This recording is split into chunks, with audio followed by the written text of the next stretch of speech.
Chers amis, bonjour et joie nouvelle de se retrouver sur les ondes de la 100.3. Il est 8h00 dans le studio de Christ Radio. Nous sommes le 20 janvier 2022 et nous continuons notre réflexion. Alors, vous savez que nous sommes dans les prophètes et les faux prophètes. Et en même temps, l'Église nous demande de célébrer la semaine de l'unité. Alors, c'est quand même intéressant, moi, je trouve. Je n'avais pas prévu d'arriver dans cette semaine de l'unité en réfléchissant sur les prophètes et les faux prophètes.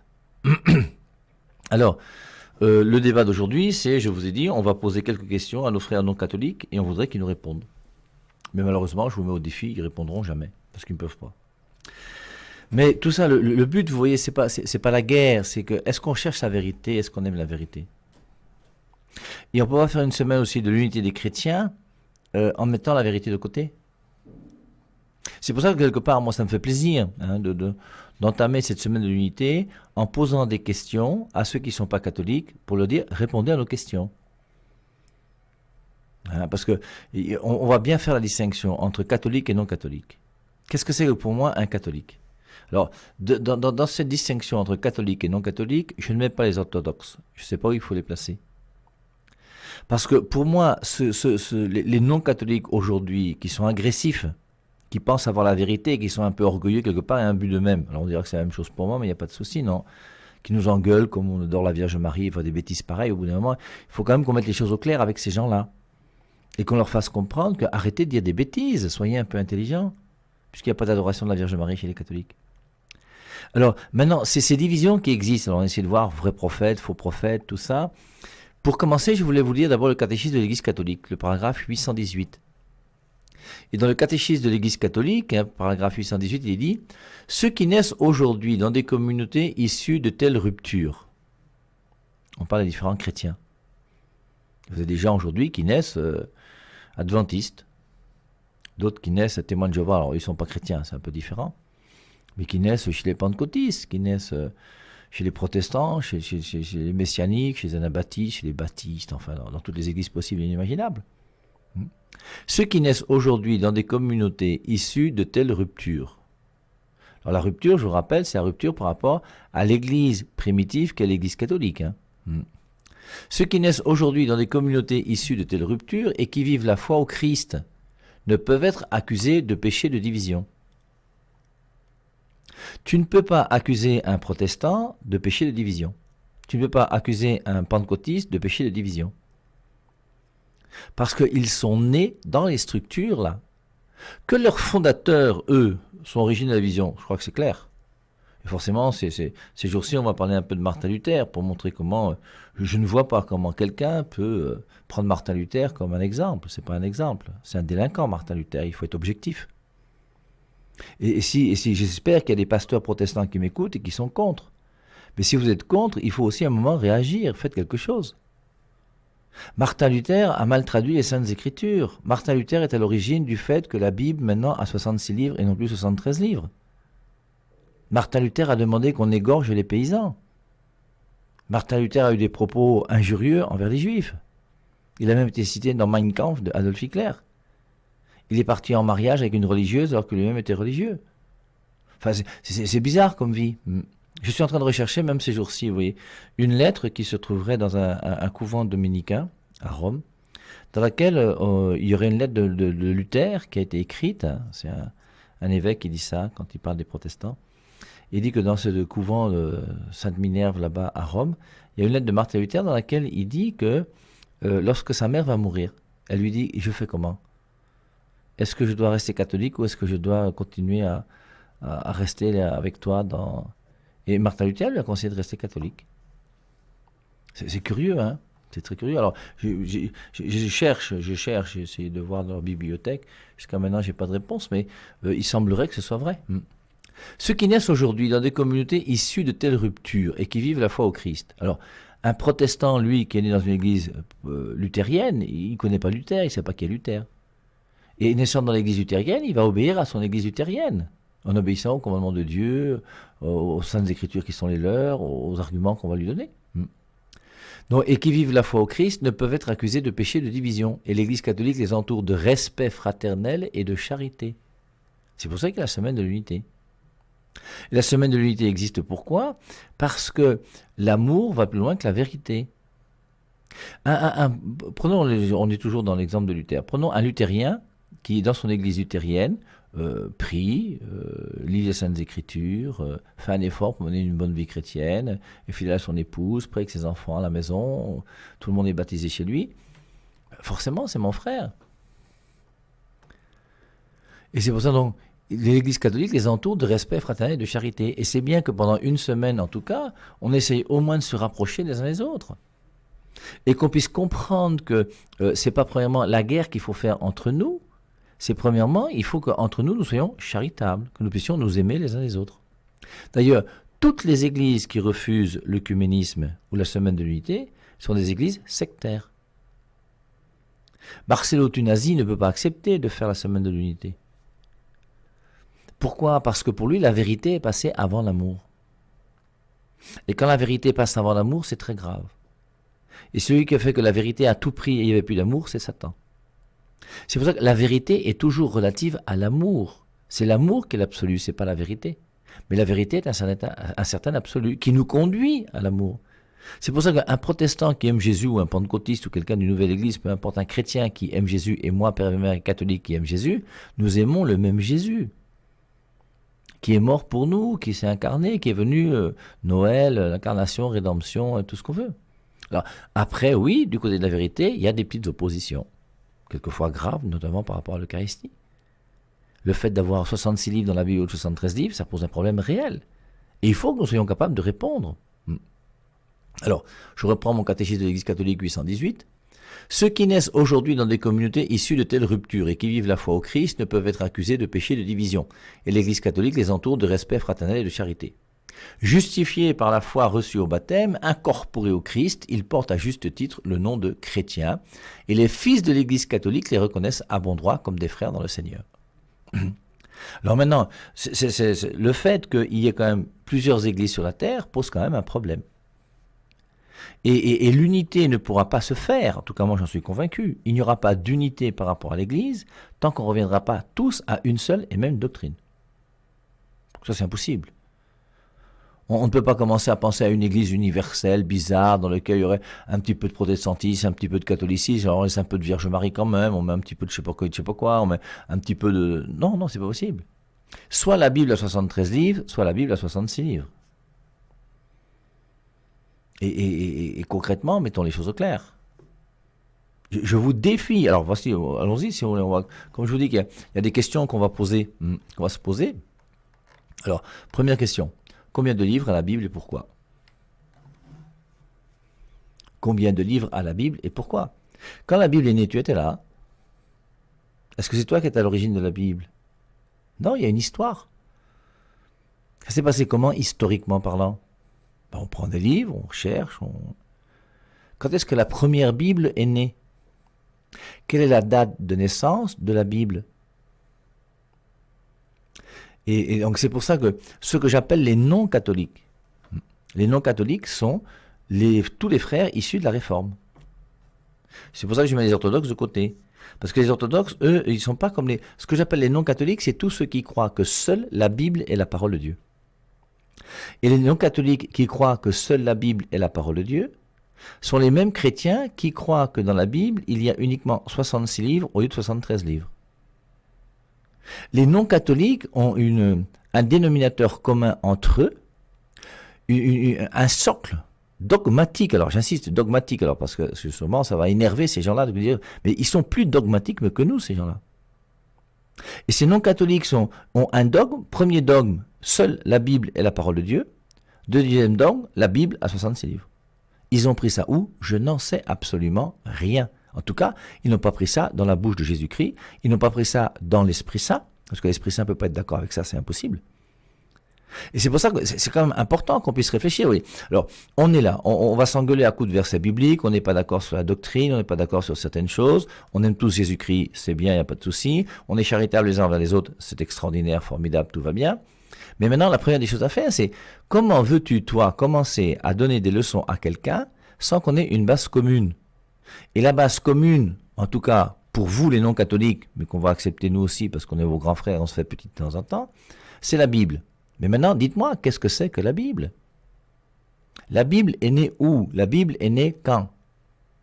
Et c'est pour ça que déjà, quand on voit que la Bible est née en l'an 400, je reprends, la Bible est née en l'an 400. Avant l'an 400, il n'y a pas de Bible sur la terre. Si vous pouvez me prouver le contraire, prouvez-le. Mais je vous mets au défi. C'est pour ça que je vous dis que le mot Bible n'est pas biblique.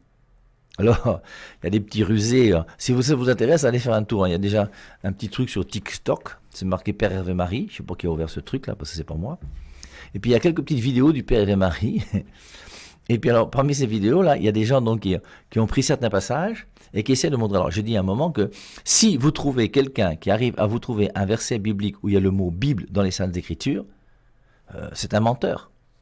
Alors, les gens sont partis chercher en grec. Ils ont trouvé dans l'Apocalypse 22 le mot biblos. Mais le mot biblos en grec veut dire livre, on est d'accord. Mais le mot biblos ne veut pas dire Bible comme pour nous aujourd'hui. Comme le mot évêque de 1 Timothée 3.2. Le mot évêque de 1 Timothée 3.2 ne veut pas dire évêque comme aujourd'hui l'évêque qui est responsable d'un diocèse. À l'époque, il n'y avait pas de diocèse. Mais soyons quand même un peu intelligents. Et le mot biblos, alors dans la Bible, veut dire livre. Oui, mais il y a des livres. Les livres existent. Mais le mot Bible, qui implique l'Ancien Testament et le Nouveau Testament, en ayant 27 livres dans le Nouveau Testament, ne peut pas exister dans les Saintes Écritures. Ça, c'est absolument impossible. Puisque le dernier livre écrit par Jean, sans doute vers l'an 100, c'est son évangile. Mettons même 110 si vous voulez. Après l'an 110, tous les écrits du Nouveau Testament sont écrits. Et après, l'Église va discerner les vrais livres des faux livres, et l'Église va prendre du temps. Je vous rappelle d'abord que l'Église a été persécutée. L'Église n'avait pas pignon sur rue. L'Église se cachait dans les catacombes. Ils ne pouvaient pas faire des études exégétiques et se retrouver ensemble pour essayer de réfléchir pour voir si un livre est bon ou mauvais. Et c'est pour ça que c'est après, une fois que l'édit de Milan par Constantin sera donné en 313, que l'Église va commencer à se structurer et que l'Église va commencer à réfléchir sur ces livres qui circulent dans les églises, sont-ils bons et sont-ils mauvais? Et on va trouver qu'il y a des livres qui sont bons et des livres qui sont mauvais. Et l'Église va discerner vers 397 le nombre de livres du Nouveau Testament. Sans l'Église catholique, qui a été voulue par Jésus-Christ, il n'y a pas de Nouveau Testament sur la terre. Mais c'est quand même important de le comprendre. Mais vous-même, cherchez, faites vos études. Relisez le livre Rome Sweet Home, de la foi de Luther à la foi de Pierre. Vous trouvez ça sur YouTube, il y a quelqu'un qui a mis ça en audio là-bas. C'est une joie. Mais relisez et voyez comment ce pasteur protestant a réfléchi. On va même lire d'ailleurs un passage de son livre tout à l'heure. Première des choses, qu'est-ce que c'est que la Bible? La Bible, notre Bible à nous, catholiques, qui est la Bible. La Bible Louis II n'est pas une Bible. La Bible Louis II, c'est une Bible moins 7 livres. C'est une biblette de 66 livres. C'est pour ça que j'ai été obligé d'inventer un mot, le mot biblette, pour pouvoir discuter d'une manière claire et nette avec nos frères non catholiques et faire comprendre à nos frères non catholiques que vous qui avez une biblette de 66 livres, on vous a trompé. Moi, j'y peux rien. Et on avait vu ensemble, on avait même cherché à cette époque-là, vous qui m'écoutez là, et qui avez une biblette de 66 livres, allez faire un tour sur un moteur de recherche quelconque. Habituellement, c'est souvent Google qu'on utilise, non? Vous voyez, c'est sur Google. Sur Google, cherchez, si vous avez connexion Internet, éviction des livres deutérocanoniques. Et quand vous avez trouvé éviction des livres deutérocanoniques, vous allez tomber sur un site qui s'appelle Musée protestant. Et vous cliquez sur Musée protestant et vous lisez ce qui est écrit. Alors, ceux qui connaissent, il n'y a pas de souci, c'est bien. Mais ceux qui ne connaissent pas, allons-y progressivement. Dieu s'est révélé aux hommes. En se révélant aux hommes, Dieu a commencé par parler à Abraham, Isaac, Jacob, etc. Et on a donc 39 livres qui apparaissent en hébreu, qui sont les livres qui accompagnent le peuple d'Israël. Et ces 39 livres hébreux qui accompagnent le peuple d'Israël, eh bien forcément, quand Israël en a besoin, il lit avec Néhémie, comme vous pourrez relire si vous voulez. Et puis, donc ils lisent, ils gardent ce document qu'ils portent avec eux, qui raconte l'histoire du peuple d'Israël. Genèse, Exode, Lévitique, Nombre, Deutéronome, Josué, Juge, Ruth, 1 Samuel, 2 Samuel, tout ça. Et donc ces livres-là, forcément écrits en hébreu, ceux qui ne sont pas hébreux ne le comprennent pas. Et 300 ans avant Jésus-Christ, vous savez qu'il y a un grand empereur grec qu'on appelle Alexandre le Grand, qui va faire une hégémonie un petit peu partout. Il va commencer à annexer tous les pays possibles et imaginables. Il va annexer aussi le peuple d'Israël. Et maintenant que les Grecs sont confrontés au peuple d'Israël, ils vont savoir que ce peuple d'Israël a un Dieu. Et que ce Dieu, ils en parlent dans leurs livres qui sont écrits en hébreu. Or, les Grecs, eux, qui ont annexé ces pays-là, ne connaissent pas l'hébreu. Donc on va demander à des gens de traduire les 39 livres hébreux en grec. Cette traduction s'appelle la Septante. La Septante, ce n'est pas la Bible. C'est la traduction des 39 livres hébreux en grec. Et nous sommes en 300 avant Jésus-Christ.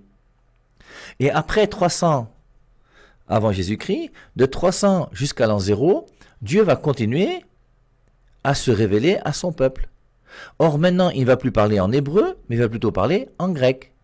Et c'est pour ça donc avant 300 avant Jésus-Christ, il y a 39 livres hébreux qui seront traduits en grec. Et après, pendant la période grecque, jusqu'au moment où Jésus-Christ va venir sur terre, il y aura 7 livres qui vont apparaître uniquement en grec et qui forcément n'auront pas d'originaux hébreux, puisque ça a été écrit à l'époque où les gens parlaient grec. Et c'est comme ça que l'Ancien Testament, au moment où Jésus-Christ vient sur terre, implique les 39 livres de la Septante, qui sont les livres hébreux traduits en grec, plus les 7 livres qu'on appelle les livres deutéro-canoniques. Les 39 livres, on les appelle les livres proto-canoniques parce qu'ils viennent du premier canon. Et maintenant, à ce premier canon qui avait 39 livres, on a ajouté les 7 autres, et c'est pour ça que ce sont les livres deutéro-canoniques. Les 39 sont les livres proto-canoniques, les 7 livres deutéro-canoniques. Et donc 7 livres qui apparaissent en grec, mais qui n'apparaissent pas en hébreu. Et donc, à l'époque de Jésus-Christ, le texte saint que nous lisions, les saintes écritures qu'on lisait, c'était la Septante qui impliquait les 39 livres hébreux traduits en grec, plus les 7 livres deutéro-canoniques. Et la Septante à l'époque de Jésus-Christ, le livre saint à l'époque de Jésus, avait 46 livres, ce qu'on appelle aujourd'hui l'Ancien Testament. J'espère que c'est clair pour nous tous, non? Voilà. Et après ça, donc, on va avoir Jésus-Christ qui va venir. Parmi les apôtres, il y a Matthieu et Jean qui vont écrire un évangile. Jean va écrire aussi l'Apocalypse. Pierre va écrire 2 épîtres. Jacques va écrire sa part. Paul va écrire ses 13 épîtres. Et au bout d'un moment, donc, on a ces différentes épîtres qui circulent partout dans les églises. Et l'église qui voit ces livres qui circulent, voit aussi avec ces livres d'autres livres qui circulent et qui ne sont pas inspirés par Dieu. Je vous rappelle, dans 2 Thessaloniciens 2.2, on voit Saint Paul qui dit « Il y a des lettres qui me sont attribuées à moi, Paul, mais qui ne sont pas de moi. » Et Saint Paul reconnaît qu'il y a des lettres qu'on lui attribue. On dit que Paul a écrit telle chose, mais ce n'est pas Paul qui a écrit. Et donc des fakes. Et ce n'est pas des fake news, c'est des fake lettres, des fausses lettres de Paul. Et donc au bout d'un moment, d'ailleurs dans cette épître aux Thessaloniciens, la 2e, Saint Paul va dire « Voici mon écriture, voici ma signature, ainsi vous reconnaîtrez quelles sont mes lettres. » Et attention à des lettres qui circulent qui n'ont pas mon écriture. Et on voit donc comment il y a des épîtres de Paul qui circulent et des fausses épîtres de Paul qui circulent. C'est pour ça qu'il y a un évangile de Thomas. Vous avez tous entendu parler d'un évangile de Thomas, un évangile de Judas. Cet évangile de Judas, cet évangile de Thomas sont des faux évangiles. Et des apocryphes comme ça, il y en a plein. Il y a même un évangile de Pierre, il y a les actes des apôtres de Saint Paul. Il y a plein de livres qui ont circulé dans les premiers siècles de l'Église. Et l'Église, forcément, va être obligée au bout d'un moment de discerner quels sont les bons livres, quels sont les mauvais livres. Et l'Église, qui a autorité, parce que c'est elle qui transmet la parole de Dieu, parce que la parole de Dieu est donnée premièrement par l'Église, cette Église va discerner parmi ces livres ceux qui sont conformes à la parole de Dieu et ceux qui ne sont pas conformes à la parole de Dieu. Et l'Église va dire, parmi ces livres, il y en a 27 qui sont inspirés de Dieu. Ce qui montre bien que l'Église a autorité sur la Bible. Ce qui montre bien que les non-catholiques sont tous dans l'erreur quand ils vous disent que seule la Bible a autorité en matière de foi, puisque l'Église est plus grande que la Bible. Et la Bible n'est qu'un livre qui est né en l'an 400. Avant l'an 400, il n'y a pas de Bible sur la terre. Est-ce que la parole de Dieu n'était pas donnée pendant que les premiers martyrs mouraient à l'époque de Néron, de Dèce, de Dioclétien? Quand Polycarpe a été martyr, là, il n'y avait pas de Nouveau Testament sur la terre. Hein. Quand Saint Jean est mort, il n'y avait pas de Nouveau Testament sur la terre. C'est pour ça, au bout d'un moment, il faut quand même mettre les choses au clair. Alors, je reviens à ma question d'abord. Combien de livres a la Bible et pourquoi? Eh bien, la Bible a donc ces 46 livres de l'Ancien Testament, plus en l'an 400, 397, l'Église va discerner 27 livres pour le Nouveau Testament, ce qui fait une Bible de 73 livres. Et la première Bible qui a été traduite par Saint Jérôme de Stridon sous l'autorité du pape Damas, qui lui a demandé de traduire ces 73 livres en latin, on appelle cela la Bible qu'on appelle la Vulgate. Et la Vulgate, c'est la Bible officielle de l'Église depuis toujours. Et nous avons donc une Bible de 73 livres qui existe depuis l'an 400. Maintenant, relisez, je vous ai dit, j'espère que vous allez chercher sur Google, cherchez, parce qu'il faut faire vos recherches. Moi, c'est pas du mensonge. Les choses sont claires, c'est propre, c'est net. Maintenant, on peut refuser la vérité, il n'y a pas de souci. Éviction des livres deutérocanoniques dans les Bibles protestantes au XIXe siècle. C'est un site protestant qui dit ça, c'est pas moi. Allez vérifier, allez regarder. Et je vous lis. Voilà ce qu'ils disent. Les livres deutérocanoniques sont des livres de l'Ancien Testament, écrits en grec et ne faisant pas partie du canon de la Bible hébraïque. Jusque-là, on est d'accord, non? La Bible hébraïque, donc 39 livres hébreux, traduits en grec, c'est ça qu'on appelle premièrement la Septante.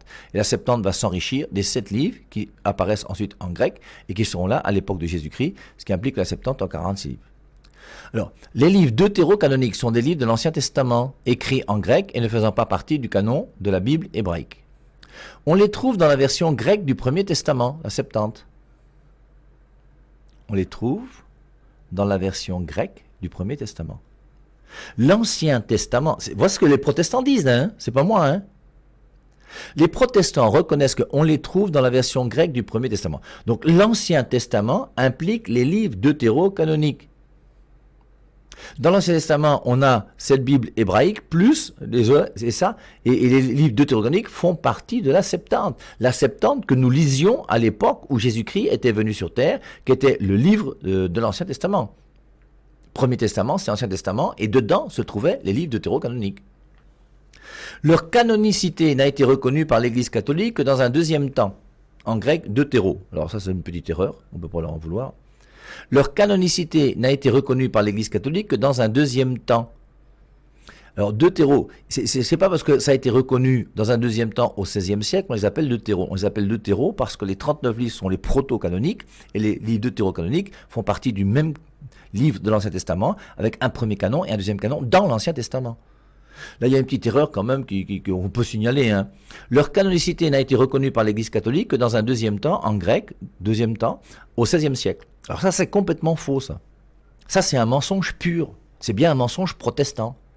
C'est faire croire aux gens que l'Église catholique n'a reconnu que les livres deutérocanoniques sont inspirés que depuis le Concile de Trente, quand l'Église a voulu se réunir après la division avec Martin Luther.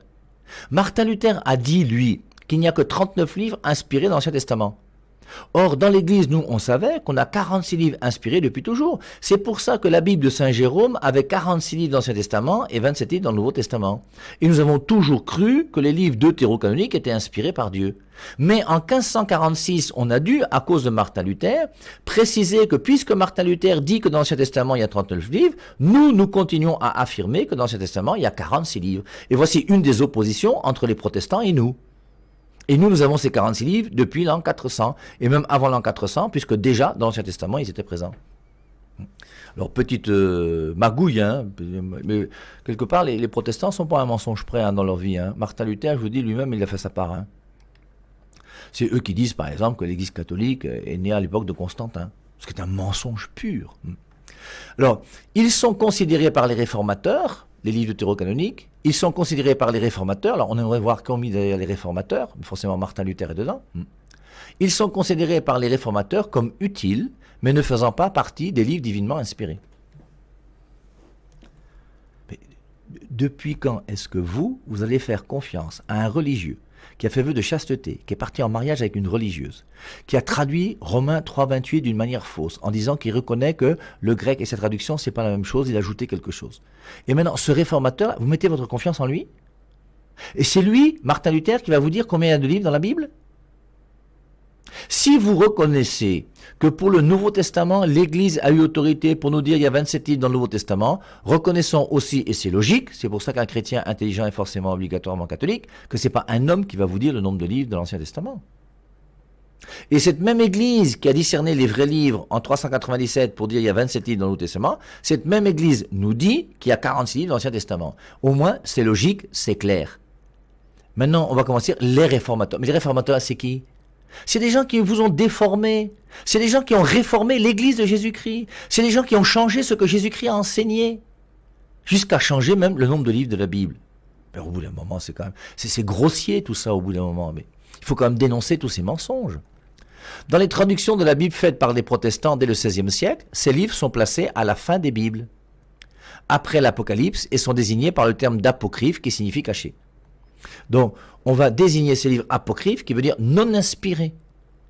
Et quand on dit apocryphe, c'est pour montrer que pour eux, ils ne sont pas inspirés par Dieu.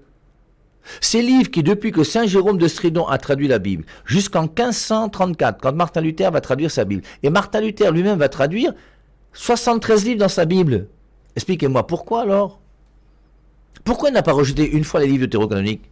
Parce qu'il sait que la Bible a 73 livres, et il ne peut pas traduire une autre Bible que celle qui a 73 livres. Mais lui, intelligent comme il est, il va écrire dans son introduction à la Bible qu'il y a des livres qui lui paraissent bizarres. Et donc, il va reconnaître qu'il y a 7 livres, les livres deutérocanoniques, qui ne sont pas inspirés par Dieu, qui sont apocryphes. Et c'est pour ça que les protestants vont commencer en protestant contre la parole de Dieu.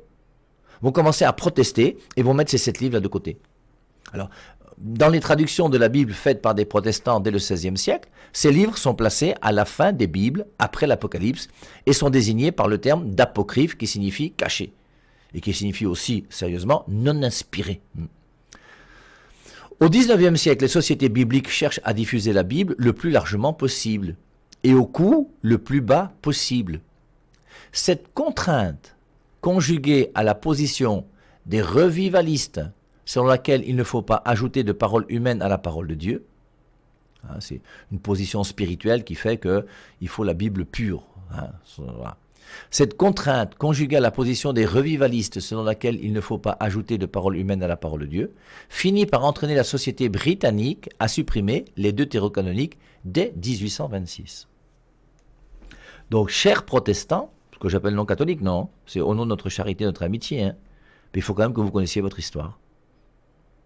Et que vous sachiez que, historiquement parlant, la biblette que vous avez a commencé en 1826. Martin Luther lui-même a eu une Bible de 73 livres. Les protestants ont eu une Bible de 73 livres jusqu'en 1826. Et à partir de 1826, pourquoi? Parce qu'on voulait économiser du papier et de l'encre, on a décidé de jeter les 7 livres deutérocanoniques à la poubelle. Et vous voulez que moi, Père et Marie, je ne trouve pas ça monstrueux et honteux? Quel est l'homme sensé qui dit respecter Jésus-Christ et qui, du fait qu'on ait jeté 7 livres à la poubelle, ne peut pas être scandalisé? C'est un scandale. Je suis scandalisé par tous les non-catholiques. Alors, il y a les non-catholiques qui ne le savent pas. Et c'est pour ça que si vous ne le savez pas, on vous a trompé, mais comprenez qu'on vous a trompé et qu'on ne vous trompe plus. Et c'est pour ça que je ne vois pas comment un non-catholique peut répondre à ma question. D'où vient la Bible et pourquoi?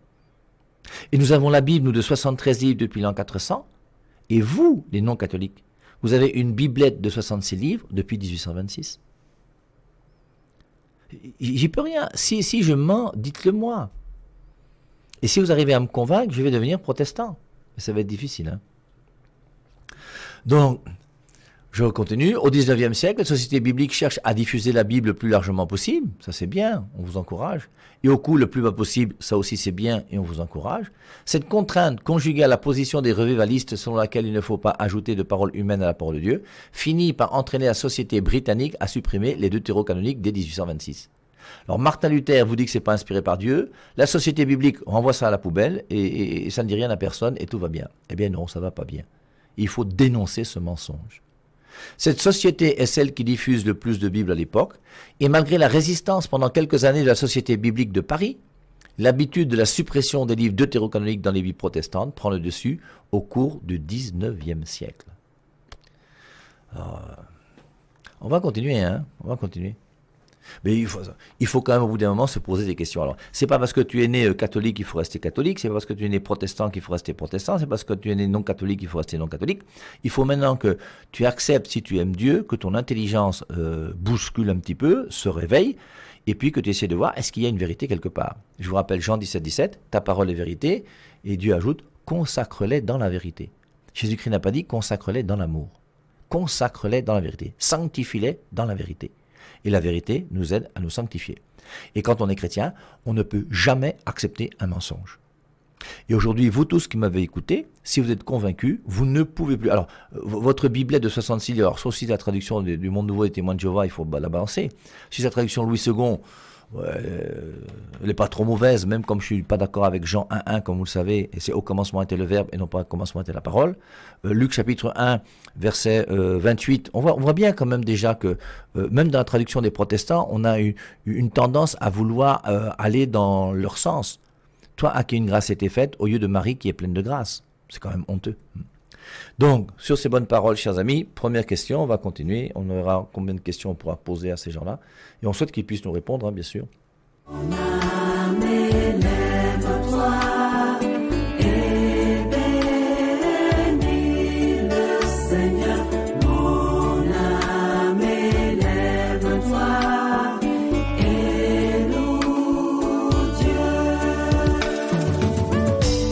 Seigneur, me voici encore devant toi.